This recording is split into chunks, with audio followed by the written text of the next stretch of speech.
Oi, pessoal, meu nome é Miriam. Hoje a gente vai fazer uma entrevista com a nossa professora, atleta, técnica, personal, estudante da formada na Unibrasil, junto com a nossa gravadora Aline. Gi, conta pra gente como que foi o seu período acadêmico aqui na faculdade. Eu entrei aqui na Unibrasil em 2017, entrei pelo ProUni com bolsa 100%, então eu peguei os 3 primeiros anos normais de faculdade e o último ano foi de pandemia. Então foi bem diferente, assim, mas a estrutura da Unibrasil foi surreal, tipo, no segundo dia a gente já estava tendo aula na pandemia. E eu tive que escolher entre a Federal e a Unibrasil, que eu consegui passar na Federal, mas como eu consegui bolsa aqui, então eu vim pra cá, porque aqui é a melhor faculdade de Educação Física do Paraná, então não tinha nem como pensar muito. E foi incrível a faculdade, como eu falei, eu sinto saudade até hoje, foi um período muito bom, aprendi muito, assim, não só sobre as matérias, mas como pessoa, assim, tipo, você cresce muito dentro da faculdade. E a pandemia te atrapalhou em alguma coisa aqui? Sim, foi péssimo, assim, tipo, a gente teve natação online. Aí não teve, né, tipo, a faculdade deu um jeito, assim, a gente teve muita teórica. Eu lembro que eles ofereceram para quando voltou a pandemia, quem quisesse seguir essa parte de natação, vir fazer as aulas práticas depois, sabe? Eu não vim fazer porque não era a minha área que eu queria seguir, mas foi bem ruim. O TCC a gente fez na parte da pandemia e o meu era o único trabalho que fazia pesquisa de campo. Então eu tinha que entrevistar mulheres que treinavam na academia, só que as academias estavam fechadas. A estágio obrigatório eu tinha que fazer em esportes, nada funcionava, foi bem difícil. Então, surgiu o vôlei na sua vida? Eu sempre joguei vôlei desde os meus 11 anos de idade. Aí queria seguir essa área, meu técnico sempre me inspirou nisso. E entrei na faculdade por conta do vôlei, mas nunca trabalhei com vôlei na faculdade. Fiz outros estágios, trabalhei em academia, com ginástica laboral, com funcional, com várias coisas, mas nunca com vôlei. Aí joguei até meus 16 anos, com 17 eu entrei na faculdade. Aí não tinha condições de manter a faculdade e ir para a faculdade. Manter a faculdade e ir pro vôlei. Porque tinha muito gasto de passagem e tal. Aí na época minha mãe teve meu irmãozinho, então ela pediu para ajudar a cuidar. E daí eu só estudei mesmo. Daí comecei a fazer estágio, o vôlei pagava muito pouco na época e pra mim não compensava, porque eu já tinha muitas coisas para pagar já. Aí terminei a faculdade na pandemia, fiquei uns 2, 3 anos trabalhando com outras coisas e comecei a jogar vôlei do nada de novo. Me chamaram para bate-bola, eu fui e eu sempre postando que eu tava jogando, tava treinando e tal. E uma amiga minha, da época do colégio, que estuda na faculdade de medicina, falou: não quer vir dar treino pra gente? Aí fui, adorei dar treino pra eles, estou um ano e pouco virada dar treino pra eles. E comecei dando aula de vôlei de quadra e de praia. Nisso me surgiu a ideia do DNA, que é o projeto de vôlei de praia que eu tenho. Aí montei, dou as aulas, organizo o torneio com o nome DNA, que graças a Deus está crescendo muito. E aí eu vim dar treino aqui na Unibrasil esses dias, me chamaram, fiquei muito feliz. E é isso, eu acho. E como que você consegue diferenciar, tipo, a sua vida profissional de atleta e de professora? Como você consegue conciliar essas duas coisas? Porque é muito difícil, né? Sim, é muito difícil conciliar e sair, assim, destiny atleta e ser professora, porque como técnica você tem que ser meio mandona, você tem que ensinar muito o tempo todo, você tem que falar, e eu sou uma pessoa tagarela, então o tempo todo eu tô falando, o tempo todo faz isso, faz aquilo, faz o outro, e dentro de quadra não dá pra ser assim, porque lá eu estou só como atleta e não como treinadora. Então desligar essa chavinha e só estar ali como parceira de equipe é muito difícil. E eu acabava brigando muito pela aprender de fixar isso, porque dentro de quadra eu queria ensinar as meninas também.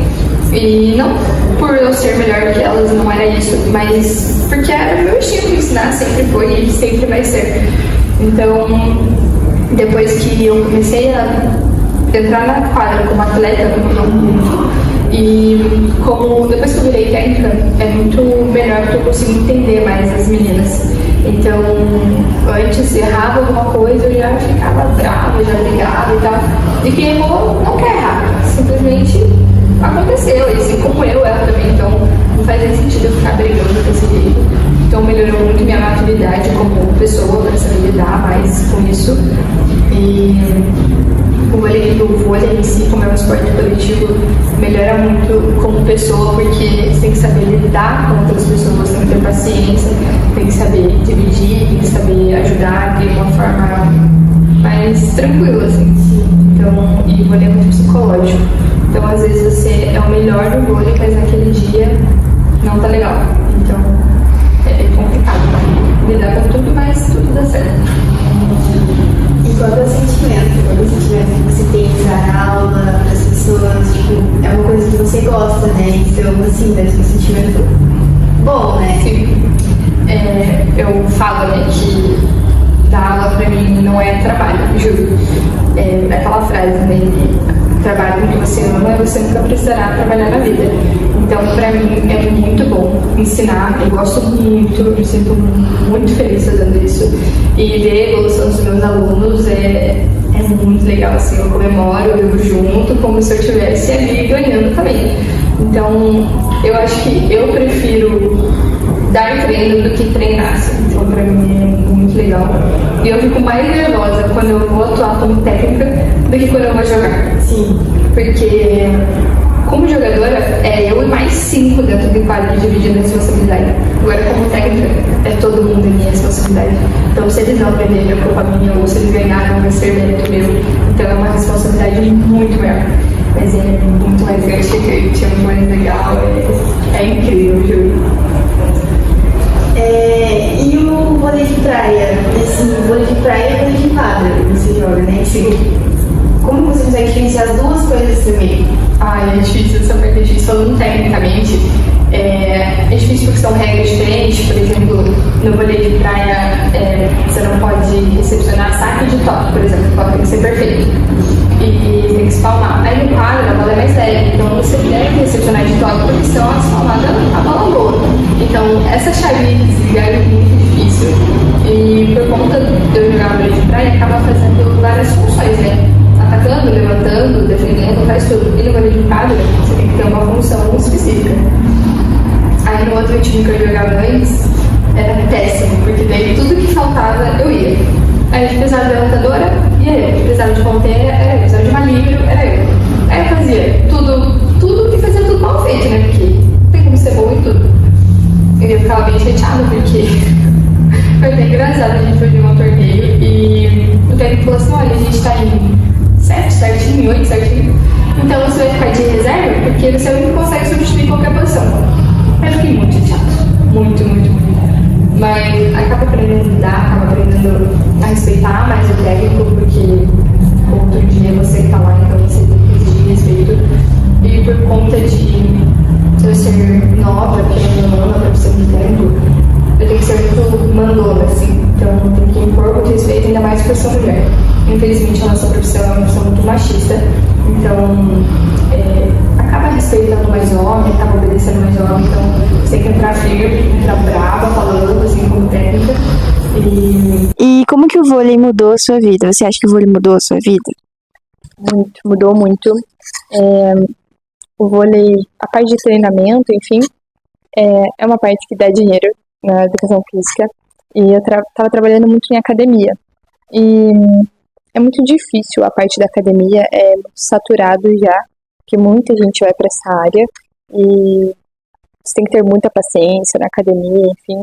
E o vôlei, como é uma coisa que eu gosto, que eu vivo, isso pra mim é incrível trabalhar com o vôlei.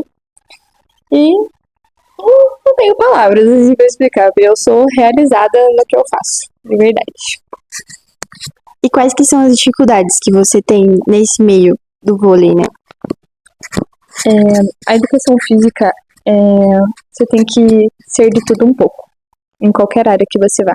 Então, você tem que ser um pouco psicólogo, você tem que ser um pouco professor, tem que ser um pouco médico, porque você acaba se lesionando, você é responsável por aquilo. Mas acho que o mais difícil é a parte de você ter que ser meio blogueiro, assim.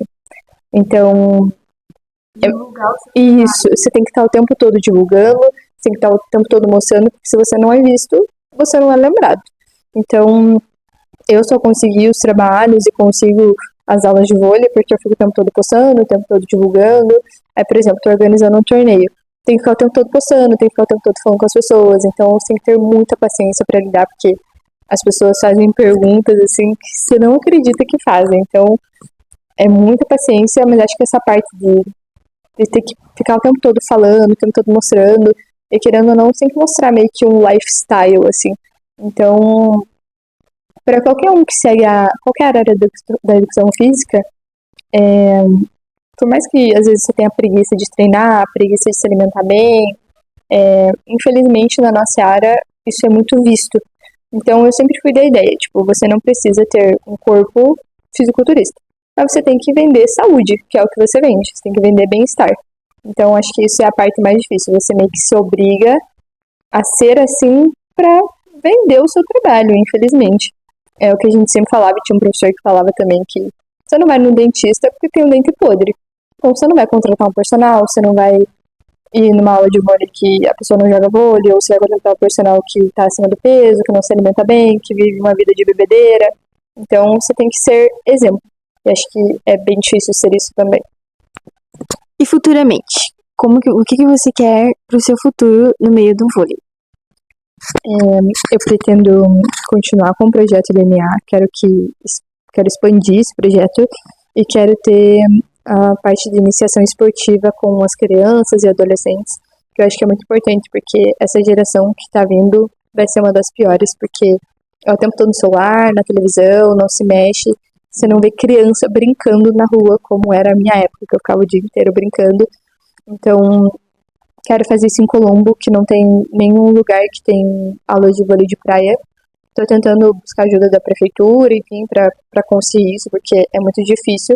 Ainda mais lidar com crianças, tem todo um negócio atrás, assim, né? E expandir os polos do DNA, colocar em outros lugares. Como eu jogo em muitos lugares, conheço muitas pessoas querem treinar comigo, só que Colombo é muito longe. Então, a minha ideia é ter profissionais trabalhando comigo, né? E trabalhando nesses polos, para poder ensinar tudo que eu aprendi, poder ajudar e que essas pessoas trabalhem e gostem do que trabalham, como eu faço, né? E tem alguma palavra, alguma frase motivacional, O que você deixa de mensagem pra gente aqui que tá entrevistando você e pras pessoas que estão assistindo? Aproveitem a faculdade, é um momento incrível e único, assim. Às vezes o cansaço bate, com certeza. Às vezes você não quer fazer alguma matéria que você acha que não vai ser importante, mas lá na frente vai ser... Você vai precisar disso alguma hora. Tudo que tá ali é porque tem que estar ali. Às vezes a gente fica, né, tipo, ai, que saco, tem que fazer isso, eu nunca vou usar. Vai, gente, uma hora vai usar. Fiquem tranquilos. E não foquem só em aprender a técnica das coisas que vocês têm nas aulas. Foquem em como os professores lidam com isso, como eles ensinam a lidar com as pessoas, que, como a Camille sempre falou, as pessoas são seres holísticos. Então, mente e corpo, é saber tratar uma pessoa como pessoa e não só ensinar técnica, só ensinar movimento. É muito mais do que isso. A nossa profissão, o nosso diferencial é não só ensinar a técnica, mas saber lidar com a pessoa, saber tratar ela bem. E acho que isso faz um profissional muito diferente. Obrigada, Di, por aceitar essa entrevista.